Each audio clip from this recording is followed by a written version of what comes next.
ಕೃಷ್ಣ,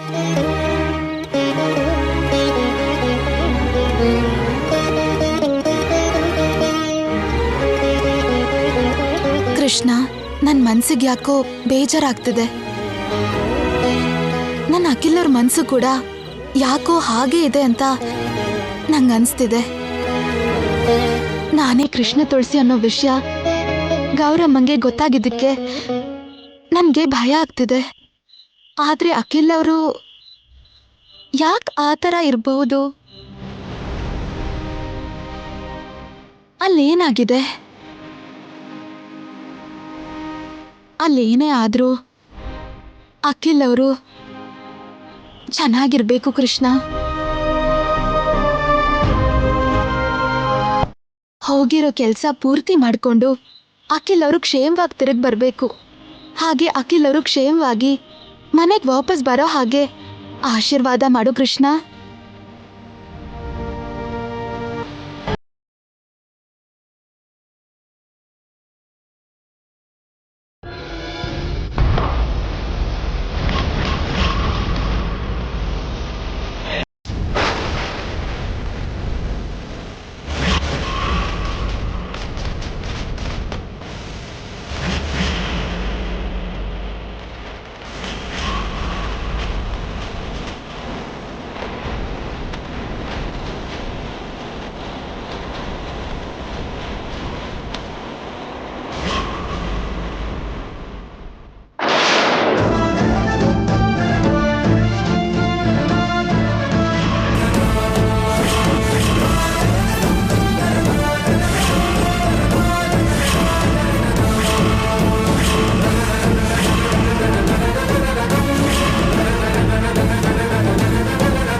ಕೃಷ್ಣ, ಹೀಗಾಯ್ತು. ಅಖಿಲ್ ಅವರು ಕ್ಷೇಮವಾಗಿ ಮನೆಗೆ ತಿರುಗಿ ಬರೋ ಹಾಗೆ ಮಾಡು ಅಂತ ಬೇಡ್ಕೊಂಡ್ರೆ ಈಗ ಅಪಶಕನ ಯಾಕಾಯ್ತು? ಅಖಿಲ್ ಅವ್ರಿಗೆ ಯಾವ ಅಪಾಯನೂ ಆಗಲ್ಲ ಅಲ್ವಾ?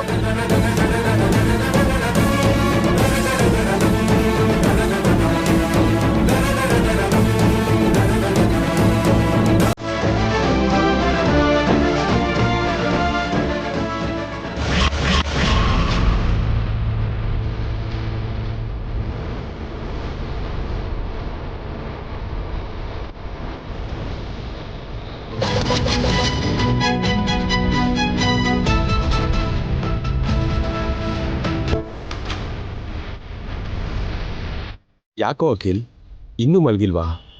ಇಲ್ಲ ಅಣ್ಣ, ಇನ್ನೂ ಮೀಟಿಂಗ್ ಅಲ್ಲದ ವಿಷಯನೇ ಯೋಚಿಸ್ತಿದ್ಯಾ? ಅಷ್ಟಕ್ಕೂ ನಮ್ಮ ಕಂಪನಿಗೆ ಸಂಬಂಧಪಟ್ಟಿರೋ ಇಂಟರ್ನಲ್ ಮ್ಯಾಟರ್ಸ್ ನಮ್ಮ ಆಡಿಟರ್ಸಿಗೆ ಬಿಟ್ಟರೆ ಇನ್ಯಾರಿಗೂ ತಿಳಿದೇ ಇರೋ ವಿಷಯ ನಮ್ಮ ಪರ್ಮಿಷನ್ ಇಲ್ದಂಗೆ ಅವ್ರ ಕೈಗೆ ಹೇಗೆ ಹೋಯ್ತು ಅಣ್ಣ? ಹೇಗೆ ಹೋಯ್ತೋ ಏನೋ ಗೊತ್ತಿಲ್ಲ. ಅವ್ರ ಜೊತೆ ನೀನು ಹಾಗೆ ಮಾತಾಡಬಾರ್ದಾಗಿತ್ತು ಕಣೋ. ಎಷ್ಟಾದರೂ ಇದು ಅವ್ರ ಪ್ರಪೋಸಲ್ ಅಲ್ವಾ? ಯಾರ ಪ್ಲೇಸ್ ಆದರೆ ಏನು ಅಣ್ಣ? ನಮ್ಮ ಪ್ರಾಡಕ್ಟ್ಗೆ ಅವ್ರು ರೇಟ್ ಫಿಕ್ಸ್ ಮಾಡ್ತೀನಿ ಅಂತಾರಲ್ಲ. ನಾಳೆ ಇವರೇ ಬಂದು ಬೆಂಗಳೂರಲ್ಲಿ ಬಿಸ್ನೆಸ್ ಪ್ರಪೋಸಲ್ ಕೊಟ್ಟರೆ ನಮ್ಗಿಷ್ಟ ಬಂದ ಹಾಗೆ ರೇಟ್ ಫಿಕ್ಸ್ ಮಾಡ್ತೀನಿ ಅಂದರೆ ಅವ್ರು ಒಪ್ಕೋತಾರ? ನಮ್ಮ ಪ್ರಾಡಕ್ಟ್ ದೇಶ ದಾಟಿ ಸೇಲ್ ಆಗ್ತಿದೆ ಅಂದರೆ ಅದ್ರ ಹಿಂದಿರೋ ಕಷ್ಟ ಏನೋ ನಿನಗೆ ಗೊತ್ತಿಲ್ವಾ ಅಣ್ಣ? ಇನ್ನ ವಿಷಯ ಬಿಟ್ಬಿಡೋ. ಅವರೊಬ್ಬರು ಡೀಲರ್ಶಿಪ್ನ ಕ್ಯಾನ್ಸಲ್ ಮಾಡಿದ್ರೇನು? ಬೇರೆ ಡೀಲರ್ಸ್ ಎಲ್ಲ ಅಗ್ರಿಮೆಂಟ್ ಮಾಡಿಸ್ಕೊಂಡ್ರಲ್ವಾ? ಆಗಲೇ ಲೇಟ್ ಆಗಿದೆ, ನಾನು ಮಲ್ಕೋತೀನಿ. ತಗೋ.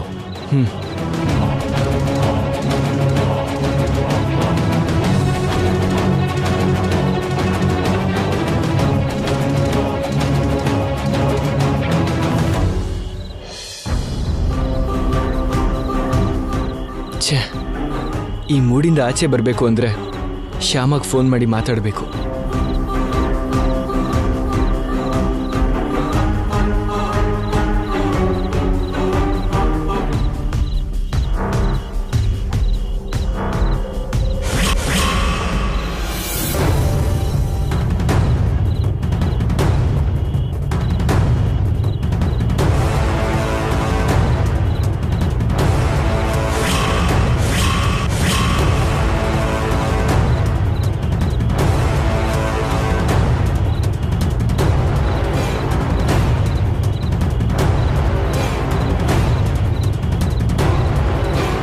ಶ್ಯಾಮ ಫೋನ್ ಕನೆಕ್ಟ್ ಆಗ್ತಾ ಇಲ್ವಲ್ಲ?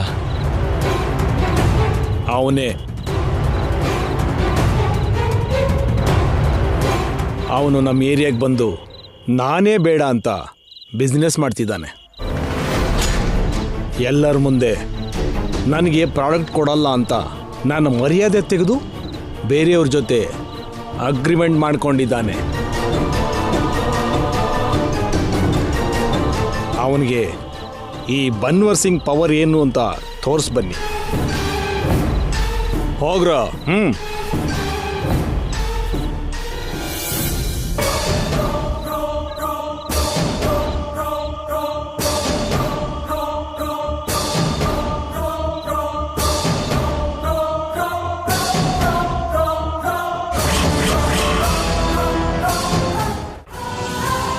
ಕೃಷ್ಣ, ನನ್ನ ಮನ್ಸಿಗೆ ಯಾಕೋ ಕೇಡ್ ಸಂಭವಿಸ್ಬೋದು ಅನಿಸ್ತಿದೆ. ಅಖಿಲ್ ಅವ್ರು ಯಾವುದೋ ಆಪತ್ನಲ್ಲಿದ್ದಾರೆ ಅನಿಸ್ತಿದೆ.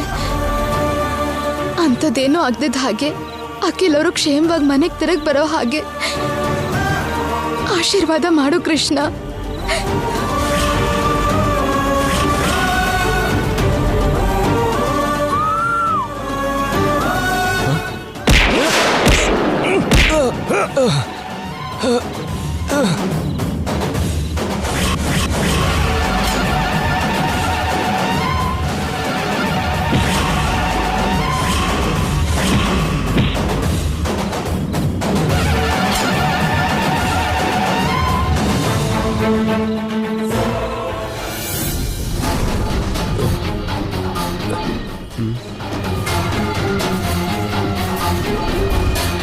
ಅಖಿಲ್,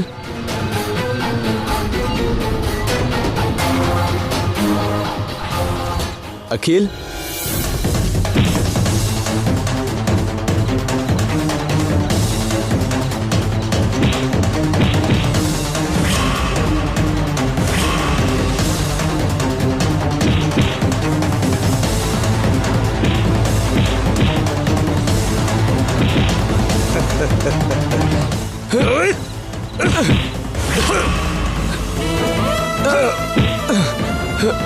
ಏಯ್, ಯಾರೋ ನೀವು? ಏಯ್, ನಿಂತ್ಕೊಳ್ರೋ. ನಿಂತ್ಕೊಳ್ರಿ ಇಲ್ಲಿ, ನಿಂತ್ಕೊಳ್ಳಿ. ಅಖಿಲ್, ಅಖಿಲ್, ಅಖಿಲ್,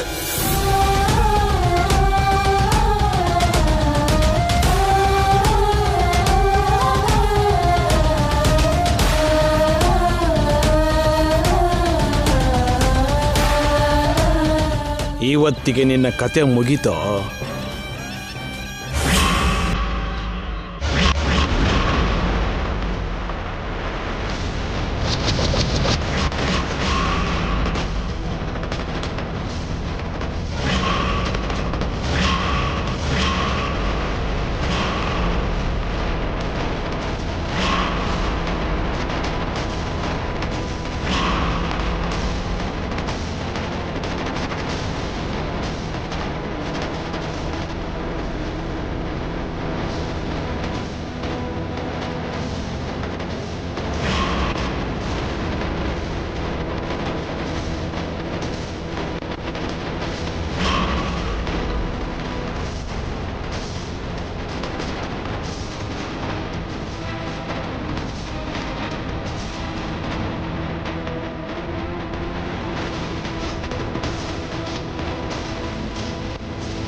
ಅಯ್ಯೋ, ನಾನು ಅಖಿಲ್ ಅವರು ಕ್ಷೇಮವಾಗಿ ತಿರುಗಿ ಮನೆಗೆ ಬರಲಿ ಅಂತ ಬೇಡ್ಕೊಂಡ್ರೆ ದೀಪ ಹೀಗಾರೋಯ್ತಲ್ಲ.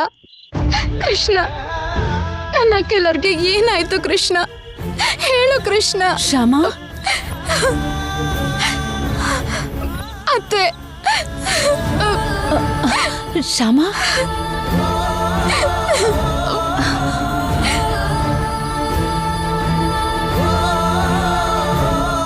ಶ್ಯಾಮ, ಏನಾಯ್ತಮ್ಮ?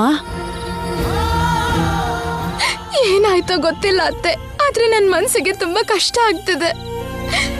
ಏನಾಯ್ತಮ್ಮ? ಏನು ಅತ್ತೆ, ಇವತ್ತೆಲ್ಲ ಅಪಶಕುನೇ ಎದುರಾಗ್ತಿದೆ ನನ್ಗೆ.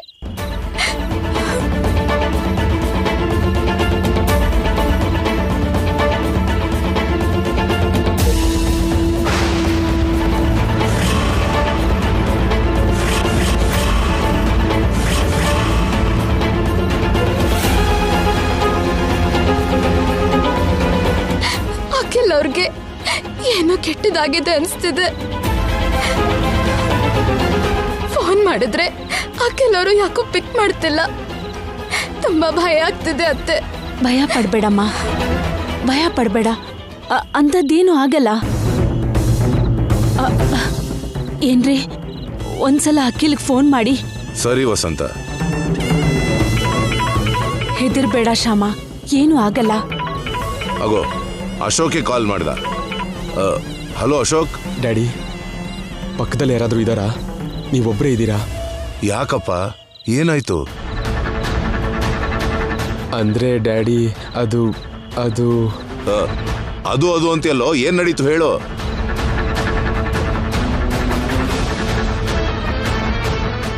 ಎಲ್ಲಿದ್ಯಾ ನೀನು? ಹೋಟೆಲ್ ರೂಮಲ್ಲೇ ಇದೆಯಲ್ಲ? ಇಲ್ಲ ಡ್ಯಾಡಿ, ಹಾಸ್ಪಿಟಲಲ್ಲಿದ್ದೀನಿ.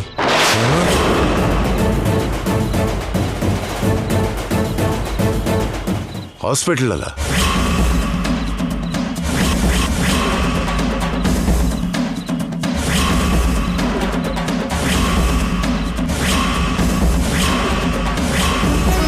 ಹೌದು ಡ್ಯಾಡಿ, ಅಖಿಲ್ಗೆ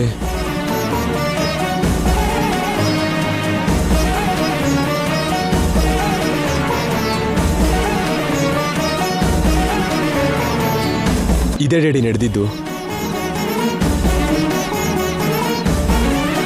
ನೀವೇನು ಗಾಬರಿ ಆಗ್ಬಿಡಿ. ಡಾಕ್ಟರ್ ಹತ್ರ ಮಾತಾಡಿದ್ದೀನಿ. ಪ್ರಾಣಕ್ಕೇನು ಅಪಾಯ ಇಲ್ಲ ಅಂತ ಹೇಳಿದ್ದಾರೆ. ಆದರೆ ತಲೆಗೆ ಏಟಾಗಿರೋದ್ರಿಂದ ಇನ್ನೂ ಪ್ರಜ್ಞೆ ಬಂದಿಲ್ಲ. ಪ್ರಜ್ಞೆ ಬಂದ ಮೇಲೆ ಅವನ ಹತ್ರನೇ ನಾನು ನಿಮಗೆ ಫೋನ್ ಮಾಡಿಸ್ತೀನಿ. ಆಯ್ತಪ್ಪ, ತಮ್ಮನ್ ಸರಿಯಾಗಿ ನೋಡ್ಕೋ. ಇಡ್ತೀನಿ. ಸರಿ ಡ್ಯಾಡಿ. ಏನ್ರಿ, ಏನಾಯ್ತು?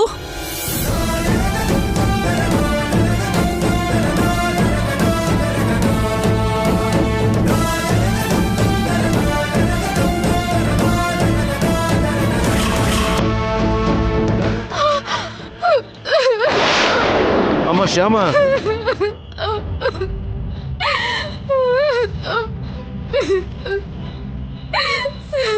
ಶ್ಯಾಮ, ಶ್ಯಾಮ, ಹೆದರ್ಬೇಡಮ್ಮ.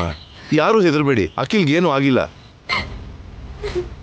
ತಲೆಗೆ ಏಟು ಬಿದ್ದ ಕಾರಣ ಪ್ರಜ್ಞೆ ತಪ್ಪು ಮಲಗಿದ್ದಾನೆ. ಸ್ವಲ್ಪ ಹೊತ್ತಲ್ಲಿ ಪ್ರಜ್ಞೆ ಬಂದ್ಬಿಡುತ್ತೆ. ಧೈರ್ಯವಾಗಿರಿ.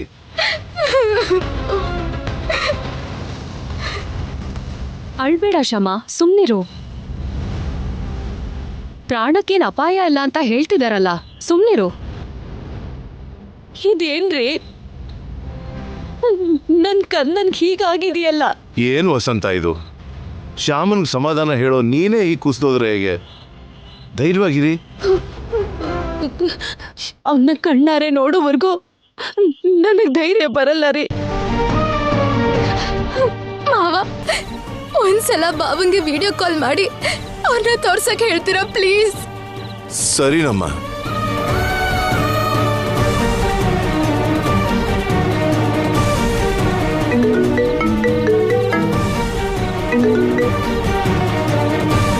Hello daddy. ಅಶೋಕ್, ಅಖಿಲ್ ಹೇಗಿದ್ದಾನೋ ಏನು ಅಂತ ಹೇಳಿ ನಿಮ್ಮಮ್ಮ ಶ್ಯಾಮ ತುಂಬಾ ಗಾಬರಿ ಆಗ್ಯದಾರಪ್ಪ. ಒಂದ್ಸಲ ಅಖಿಲ್ನ ಅವ್ರಿಗೆ ತೋರ್ಸು. ಸರಿ ಡ್ಯಾಡಿ.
ಹಾಸ್ಪಿಟ್ಲಲ್ಲಿ ನೋಡ್ತಿದ್ರೆ ಕರುಳು ಹಿಂಡೋ ತರ ಆಗ್ತಿದೆ.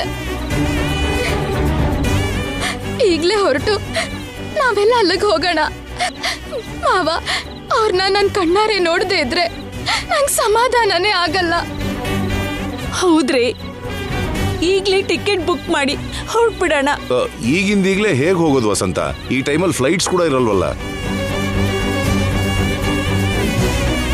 ಅಖಿಲ್ಗೆ ಪ್ರಜ್ಞೆ ಬರ್ತಿದ್ದ ಹಾಗೆ ಪ್ರೈವೇಟ್ ಫ್ಲೈಟ್ ಆದ್ರೂ ಬುಕ್ ಮಾಡ್ಕೊಂಡು ಅವನ್ನ ಕರ್ಕೊಂಡು ಇಲ್ಲಿಗೆ ಬಂದ್ಬಿಡೋಕೆ ಹೇಳ್ತೀನಿ. ಶ್ಯಾಮ, ನೀನೇನು ಹೆದರ್ಕೋಬೇಡಮ್ಮ. ನಿನ್ ಕೃಷ್ಣನೇ ನಿನ್ ಗಂಡನ್ನ ಕ್ಷೇಮವಾಗಿ ಮನೆಗೆ ಕರ್ಕೊಂಡ್ಬರ್ತಾನೆ. ನೀನ್ ಧೈರ್ಯವಾಗಿರಮ್ಮ.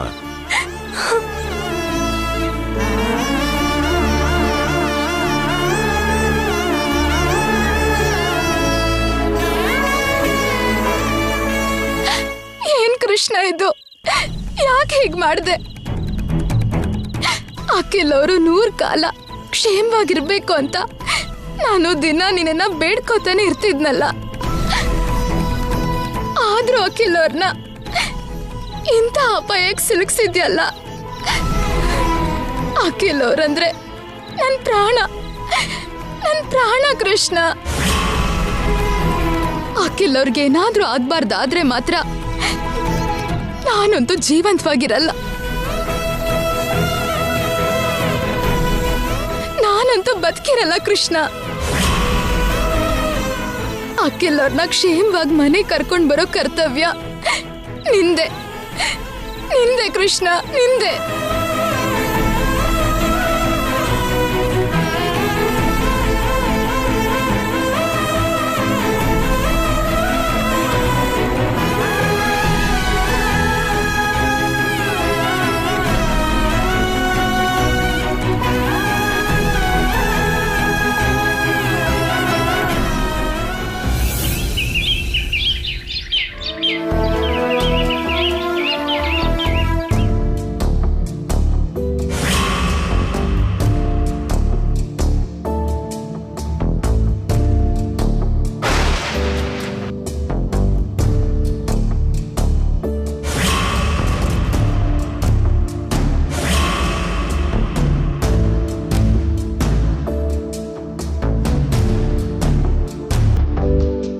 ಶ್ಯಾಮ, ಅಮ್ಮ ಶ್ಯಾಮ,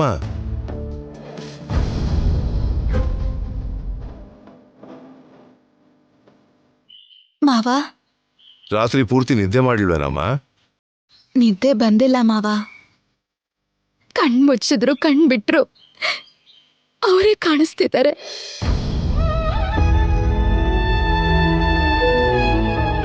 ಹಾಸ್ಪಿಟ್ಲಲ್ಲಿ ಹೇಗಿದ್ದಾರೋ ಏನೋ ಅಂತ ತುಂಬಾ ಭಯ ಆಗ್ತಿದೆ ಮಾವ.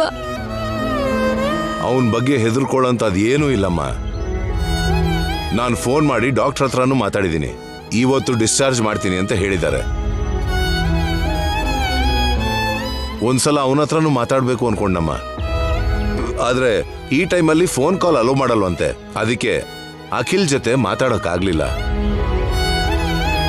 ಹಾ, ನೀನ್ FM ಸ್ಟೇಷನ್ಗೆ ಹೋಗಿ ನಿನ್ ಕೆಲಸ ಪೂರ್ತಿ ಮಾಡ್ಕೊಂಡು ಬರೋಷ್ಟರಲ್ಲಿ ಅವ್ರ ಮನೇಲಿರ್ತಾರಮ್ಮ. ಇವತ್ ನನ್ಗೆ FM ಸ್ಟೇಷನ್ಗೆ ಹೋಗಕ್ಕೆ ಯಾಕೋ ಮನ್ಸೇ ಇಲ್ಲ ಮಾವ. ಹೋದ್ರೂ ಹಾಡಕ್ಕಾಗಲ್ಲ ಅಂತ ಅನ್ಸ್ತಿದೆ.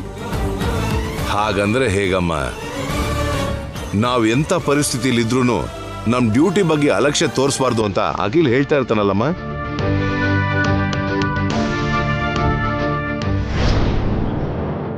ಶ್ಯಾಮ, ನಾವು ಎಂಥ ಕಷ್ಟದ ಪರಿಸ್ಥಿತಿಲಿದ್ರೂ, ಯಾವ ರೀತಿ ಕ್ಲಿಷ್ಟ ಪರಿಸ್ಥಿತಿಲಿದ್ರೂ ನಮ್ಮ ಕೆಲಸ ಮಾತ್ರ ಅಲಕ್ಷ್ಯ ಮಾಡಬಾರ್ದು. Work is worship. ಸರಿ ರೀ, ನನ್ನ ಕೆಲ್ಸದ ವಿಷಯದಲ್ಲಿ ನಾನು ಯಾವತ್ತೂ ಅಲಕ್ಷ್ಯ ಮಾಡಲ್ಲ.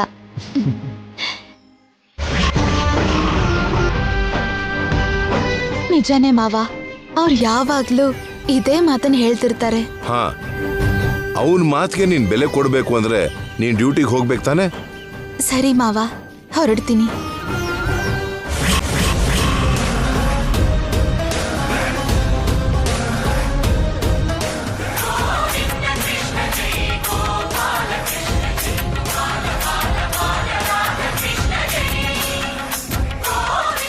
FM ಇಂದಾನೆ ಫೋನ್ ಮಾವ.